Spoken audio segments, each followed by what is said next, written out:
Lectura del Santo Evangelio según San Marcos. Gloria a ti, Señor. En aquel tiempo se apareció Jesús a los 11 y les dijo: vayan por todo el mundo y prediquen el Evangelio a toda criatura. El que crea y se bautice se salvará. El que se resista a creer será condenado. Estos son los milagros que acompañarán a los que hayan creído. Arrojarán demonios en mi nombre, hablarán lenguas nuevas, cogerán serpientes en sus manos, y si beben un veneno mortal no les hará daño. Impondrán las manos a los enfermos, y éstos quedarán sanos. Palabra del Señor. Gloria a ti, Señor Jesús. Si crees que quedas fuera de este envío o del llamado que de alguna otra manera hace nuestro Señor a cada uno de nosotros, que porque tienes tantos pecados, que porque eres muy débil, que porque has fallado mucho, que porque ahorita estás en un problema y no puedes salir, y mira, nada más te cuento. Vamos viendo el caso de lo que es el santo del día de hoy, de San Pablo Apóstol. Nada más te voy a comentar algo breve, no creas que voy a alargarme tanto en esto. Simplemente te cuento que él fue un perseguidor de todos los cristianos, ¿sí? Antes de que llegara la conversión. Por eso la festividad de hoy se llama Conversión de San Pablo. Antes de que llegara la conversión, él perseguía a los cristianos, a los seguidores de Cristo, ¿sí? Y algo que me llama muchísimo la atención, no sé si ustedes estuvieron durante algunos programas pasados, yo mencionaba cómo me llamó mucho la atención en algún entonces de tiempo atrás, donde celebramos también a San Esteban, protomártir, ¿sí? No recuerdo, creo que fue en los primeros días de enero, donde celebramos a San Esteban protomártir, o creo que fue antes de comenzar enero. El chiste es de que, mira que yo me admiré tanto de este protomártir que es San Esteban. Búsquenlo, ¿sí?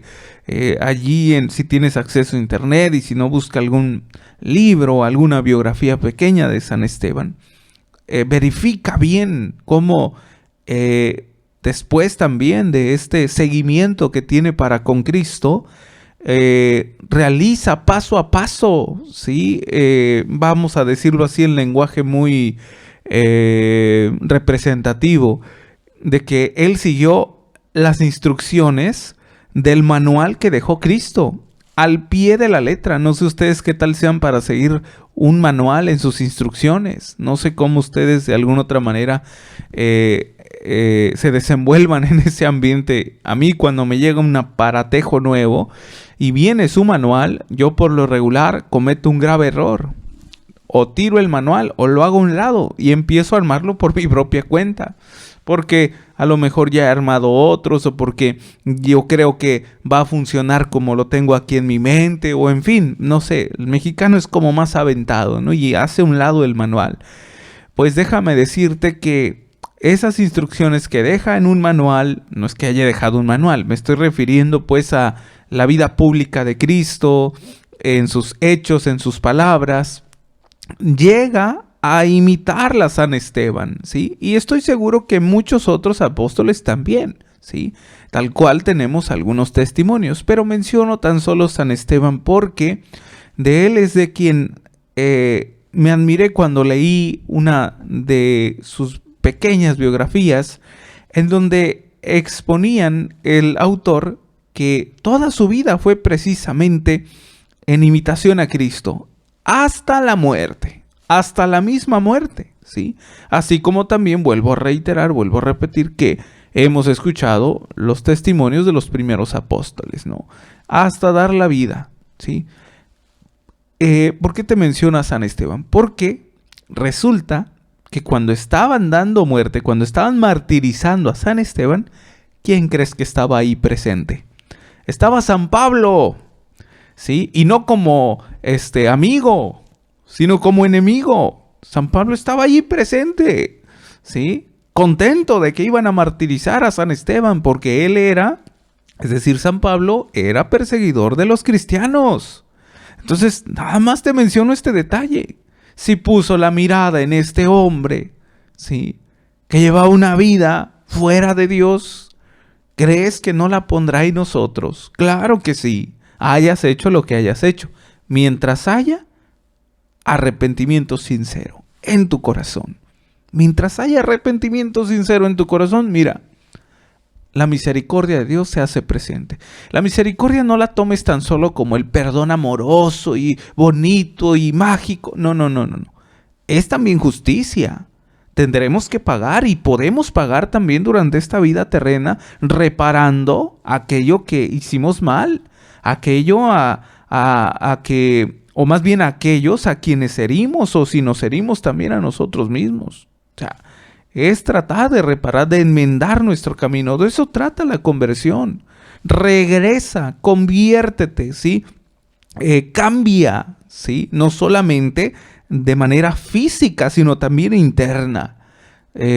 No recuerdo el autor exactamente,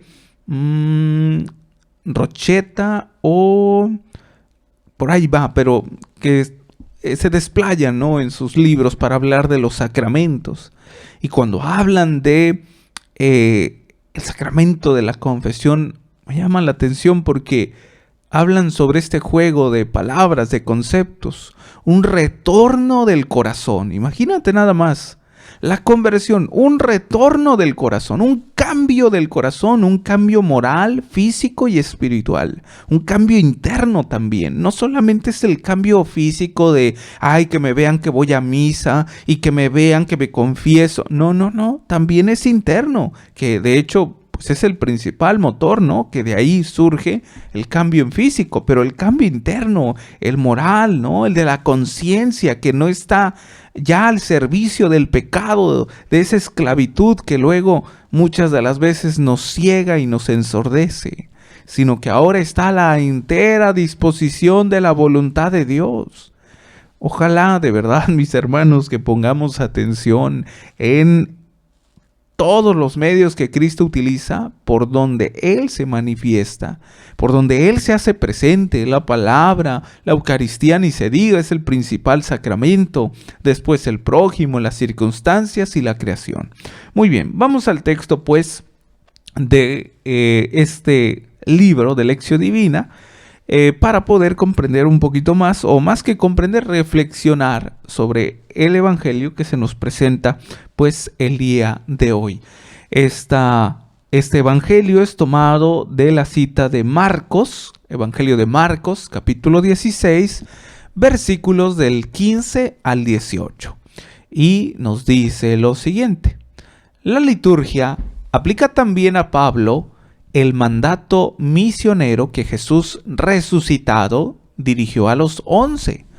Aunque Pablo no pertenece a los 12, es verdadero y auténtico apóstol de Jesús. Estas palabras también se dirigen a él. El Jesús resucitado enuncia en primer lugar un mandato: id por todo el mundo y proclamar la buena noticia a toda criatura.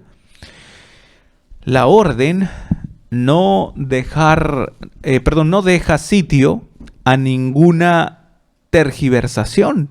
Pide sumisión y espera obediencia. Dios ha querido salvar a la humanidad por medio de unos colaboradores.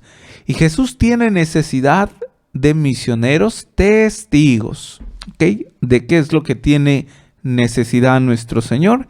De misioneros, ¿qué? Testigos.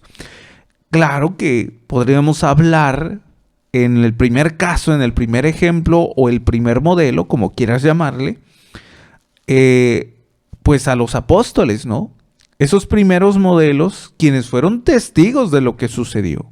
De ahí que bajo esta comunicación, bajo esta evangelización, esta predicación de la buena nueva, esta parte que conocemos como lo es la tradición, es decir, que se va pasando de boca en boca, ¿sí?, de mano en mano, pues estos hechos que surgieron real y verdaderamente, que conforman parte de los 3 años de vida pública de nuestro Señor, pues es ahora lo que hoy de alguna otra manera conocemos, ¿no? Eso es en cuanto a tradición, pero también tenemos la parte escrita, que se llama Palabra del Señor, que es la Biblia, que son las Sagradas Escrituras. A través de esos vivos testimonios, nosotros creemos profundamente que esto sucedió, que Cristo realmente vino para nuestra salvación. Es como, por ejemplo, cuando te toca ver un accidente, ¿sí? Lo dije bien, te toca ver un accidente, a ti de manera presencial. Tú observas cada detalle y lo que hayas observado, vas y lo cuentas, ¿verdad? Fíjate que en esta colonia, fíjate que en esta calle, fíjate que en el bulevar pasó esto, y cuentas hasta lujo de detalle, ¿verdad? Hasta lujo de detalle cuentas. Eso mismo hicieron los apóstoles. Lo que vieron, lo contaron, no se quedaron callados. Y es precisamente lo que tenemos que hacer tú y yo como hijos de Dios, como criaturas, como cristianos. Hablar de las maravillas que Cristo hace en nuestras vidas. Pero ¿qué hablamos hoy? Esa es la pregunta. ¿Qué hablamos hoy? Hoy hablas de lo que sucedió, por ejemplo, en tu colonia, de lo que sucedió en tal parte, de lo que sucedió en tal red social, pero no hablas de lo que Cristo ha hecho en tu vida. Y no es porque te vayas a salir a media calle a gritar, fíjate que Cristo me salvó. No, simple y sencillamente por tus hechos, por tus obras. ¿Qué pasa cuando algún prójimo, por ejemplo, te hace mala cara? ¿Sí? Te toma de enemigo, ¿sí? Te hace alguna ofensa, te hiere. ¿Qué haces? Respondes acorde a lo que Cristo te enseña, acorde a lo que Cristo te ha transmitido, que es su amor, su gracia, su perdón, todo. ¿Eso transmitimos o hablamos de un testimonio falso? Aquí dentro del templo alabaré, claro que sí, Dios mi Señor y todo lo que tú quieras. Y allá afuera, como si nunca hubiera conocido a Cristo. ¿Sí? Entonces, esta es nuestra tarea. Lograr llevar esta buena nueva, esta evangelización, este evangelio. Evangelio significa buena nueva. ¿Sí? ¿Y cuál es la buena nueva? Que Cristo no solamente me ha salvado del tiempo pasado, sino que me salva cuando me arrepiento, cuando me acerco más a su gracia, a su misericordia, a través de la confesión. Cuando no solamente me conformo porque me echa agua bendita el Padre, sino porque yo cambie interiormente, ¿sí?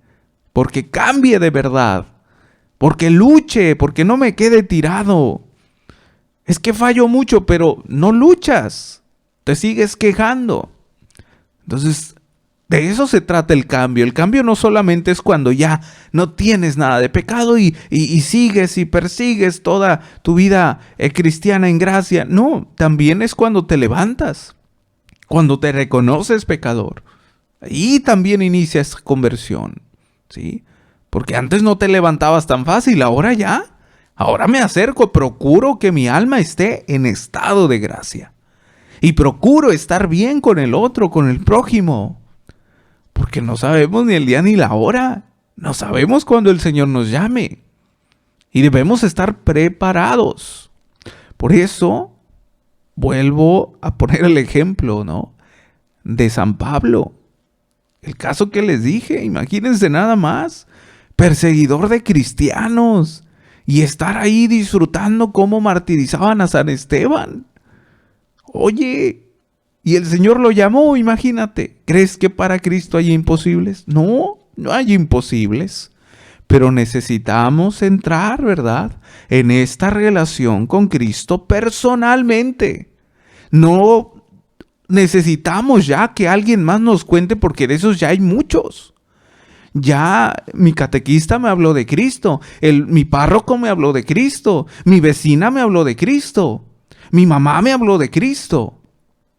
La gente que conforma la comunidad parroquial ya me habló de Cristo. ¿Qué hace falta? Pues que yo lo conozca de manera cercana y personal. Ya muchos ya me hablaron de Él. Ahora yo tengo que conocerlo de manera personal.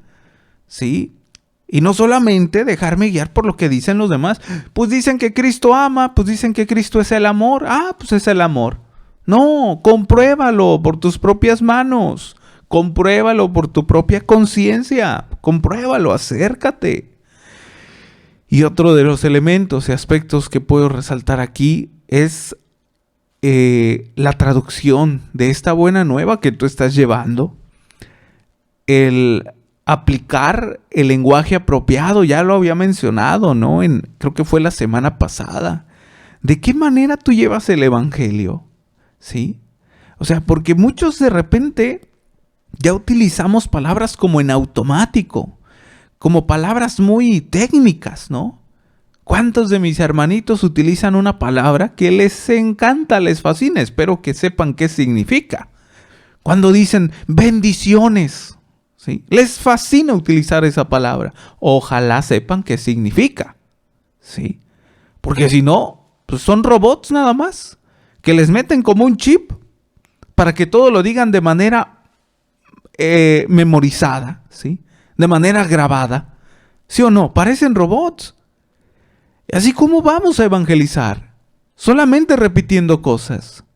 O cuando el joven, imagínate esto para padres de familia, cuando el joven, adolescente o joven, cualquiera de los dos, pide una respuesta a tantas dudas, ¿no?, que tenga en la fe. ¿De qué manera tú te estás preparando para saber responderle a tus hijos, a tus nietos, a tus sobrinos, al joven que conoces de tu colonia o al joven de tu comunidad parroquial? ¿De qué manera tú te preparas? Y no me refiero que tengas que meterte necesariamente, que sí es importante, pero no necesariamente estudios bíblicos, teológicos. No. Tan solo la manera en la que expresas el evangelio a través de tu comportamiento, de tu manera de pensar. ¿Cómo traduces? ¿Cómo traduces el evangelio a estos jóvenes de hoy, por ejemplo? No. Que te lleguen a decir, ¿por qué tengo que ir a misa? ¿Sí? ¿Por qué me tengo que confesar? Y la única respuesta tuya sea como la de todos los demás. Ah, porque sí. ¡Uy, no inventes! ¡Qué respuesta! ¡Wow! ¡Qué bárbaro! ¿Crees que así vamos a saber llevar el evangelio? ¿Crees que vamos a salvar el alma de aquel joven, de aquella joven que tiene dudas en materia de fe? Imagínate, si hay también un detrimento, digo, está un poquito fuera de tema, pero lo tengo que mencionar. Imagínate, está muy en detrimento la formación en los padres de familia, por ejemplo, cuando sus hijos tienen dudas en la sexualidad. Tampoco están preparados. Hay un nivel muy bajo en padres de familia, en saber educar a sus hijos de manera sexual. No saben. Y cuando sus hijos tienen dudas, pues ahí pregúntale al internet, ¿verdad? A ver qué te dice. Igual hasta yo aprendo, dicen los papás. ¡Qué barbaridad! Entonces, como ves, el evangelio conlleva una competencia sumamente responsable. No es solamente ir a calentar la banca o a poner la cara de angelito, ¿verdad? No, se trata de mantener una relación con Cristo para yo tener esa sabiduría y lograr llevar esta buena nueva, este evangelio, antes de que Cristo hiciera el envío de sus apóstoles. Primero los había preparado, pues según aquí lo atestigua, caminó 3 años de vida pública con ellos, ¿sí? Antes de que los enviara, los preparó.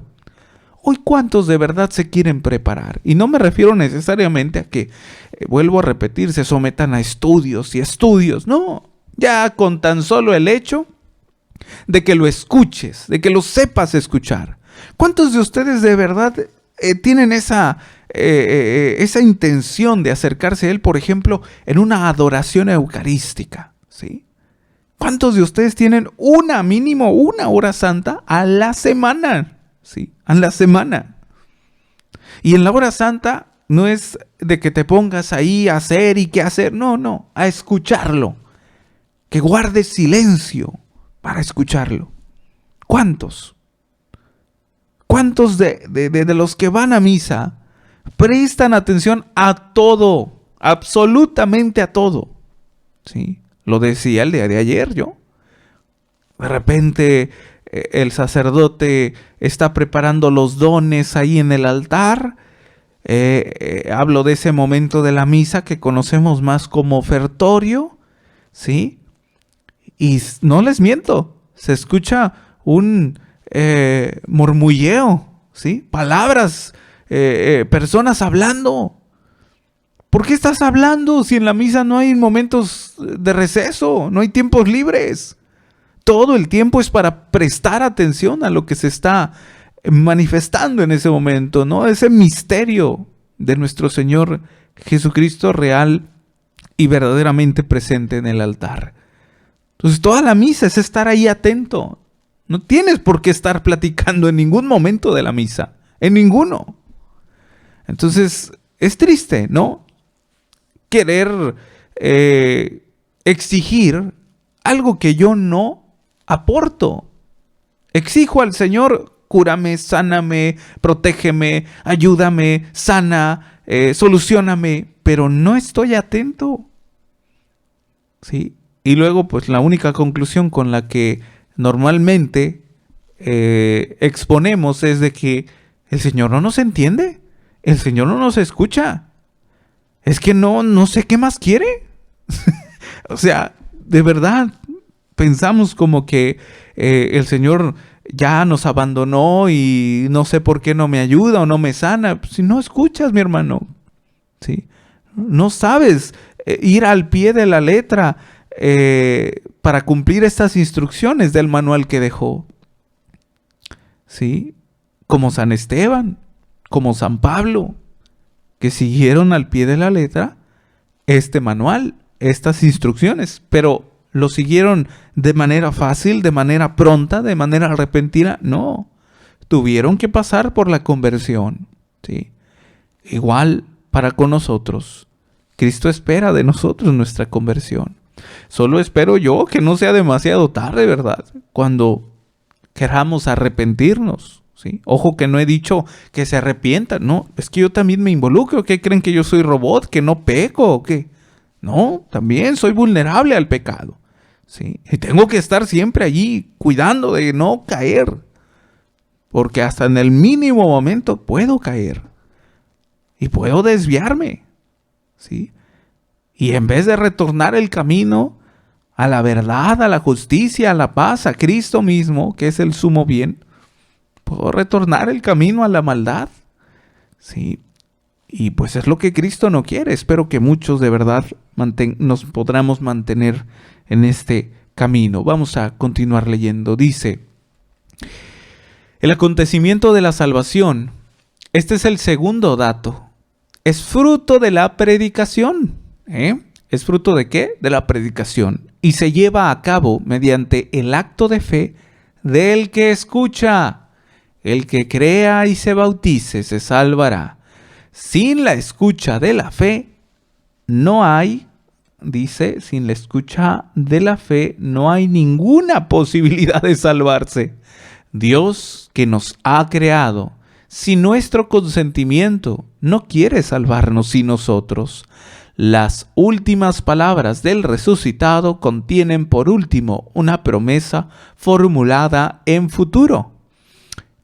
Los beneficios que recibirán los creyentes, múltiples y extraordinarios, serán los signos a través de los cuales cada ser humano podrá reconocer la presencia consoladora de Dios en medio de nosotros. No esperemos a que el otro cambie, a que el mundo cambie, a que los demás cambien. Hay que empezar por nosotros mismos. Que a través de nosotros, mis hermanos, se manifieste también esta gracia para muchos de los que Él mismo nos ha encomendado y esperan esperan esta llamada ansiosamente, aunque no lo manifiesten. Por ejemplo, nuestros hermanitos indigentes, nuestros hermanitos fuera de la fe, aquellos hermanos que profesan pues alguna otra ideología o corriente o fe o lo que tú quieras llamarle, o secta, nuestros hermanos que viven pues en pecado. Están esperando, aunque no lo manifiesten, están esperando ansiosamente este llamado por medio de nosotros como instrumentos, y que no seamos estorbo para los demás ni para su obra de salvación. Podemos ser estorbo a la obra de salvación cuando no nos arrepentimos, cuando no nos confesamos, cuando no nos dejamos amar por Él. Somos estorbo cuando anteponemos nuestra débil humanidad. Y no podemos ser estorbos, debemos ser instrumentos que podamos llevar esta buena nueva a cuantos necesitan escuchar esta palabra, que no es una palabra de consolación, es una palabra de fortaleza, de despertar la conciencia, ¿sí? Para retornar a este camino, que es el único que nos va a llevar a la salvación. Dice el mismo Señor: yo soy el camino, la verdad y la vida. Nadie va al Padre si no es por mí. Ojalá que tomemos conciencia de esto y pongamos en práctica la palabra que el día de hoy se nos ha proclamado.